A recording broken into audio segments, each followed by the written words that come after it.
Professor Steve Pearce, University of S. Parallel reports in the Sunday Times and The Sun suggest that the government is planning to scrap the EU Working Time Directive in the UK as soon as it can after Brexit takes effect. This violates the government's previous pledges and is justified by highly misleading claims in The Sun. First of all, it violates a clear pledge that Theresa May made regarding workers' rights in her Lancaster House speech setting out her Brexit policy. Point 7 reads, "A fairer Britain is a country that protects and enhances the rights that people have at work. That is why, as we translate the body of European law into our domestic regulations, we will ensure that workers' rights are well protected and maintained. Indeed, under my leadership, not only will the government protect the rights of workers set out in European legislation, we will build on them. Secondly, it seems that this plan might be accompanied by a misleading attempt to suggest that it makes workers better off.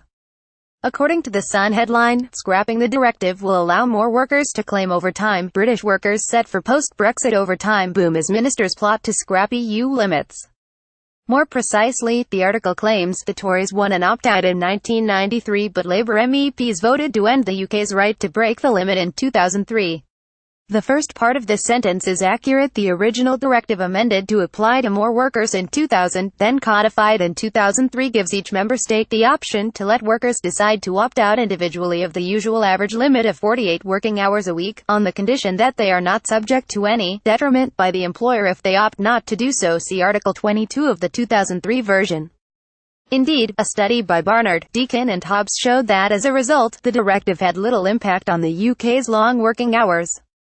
However, the second part of the sentence is highly misleading. Along with the rest of the article, it gives the reader the impression that each worker's individual opt-out to work over 48 hours a week on average no longer exists. This is not true. A 2004 proposal to amend the directive to, among other things, limit use of the opt-out failed in 2009 due to disagreements between the European Parliament and the EU Council. Employers and unions then failed to agree on amendments in 2013. This continued use of the overtime opt-out is confirmed by a report on the directive from the EU Commission earlier this year. 18 member states use this option, and the UK is one of 6 member states which allow workers in every sector of employment to choose to work extra hours. You can find the option in the UK's Working Time Regulations, which transpose the directive into UK law. It's Regulation 5. In practical terms, a recent TUC analysis estimates that over 3 million UK workers work over the 48-hour average limit. Moreover, contrary to the implied promise of extra pay in the Sun article, many of those additional working hours are unpaid. Thirdly, not only does the directive not prevent workers from earning overtime pay if they choose to, assuming their employer pays them extra for those additional hours, it guarantees them important rights too. Daily working hours are limited to a maximum of 13. There must be a rest break if the working day is longer than 6 hours. Workers must get at least one day off a week, and there are guarantees for night workers.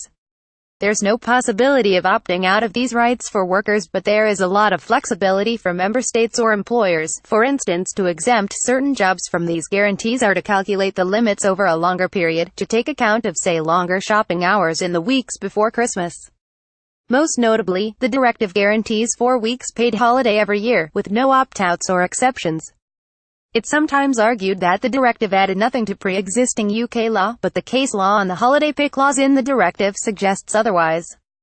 The cases that went from the UK courts to the ECJ on holiday pay established that fixed-term workers have a right to pro-rata holiday pay. Employers couldn't in effect reduce holiday pay by rolling it up in each pay packet across the year. Workers paid partly or wholly on commission must receive holiday pay that takes account their average commission. Holiday pay must take account of extra allowances regularly paid to workers. Workers who missed holiday pay due to long-term sickness can claim that pay later, subject to time limits, but gig economy workers who had been wrongly classified as self-employed could claim such accrued holiday pay without any time limit.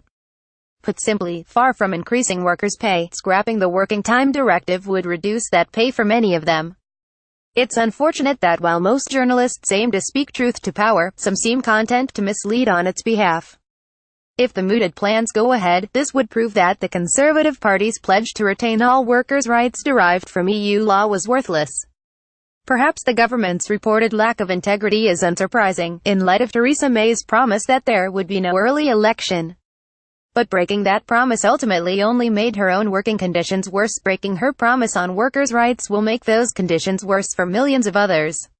Barnard Pierce Chapter 20 Photo Credit Telegraph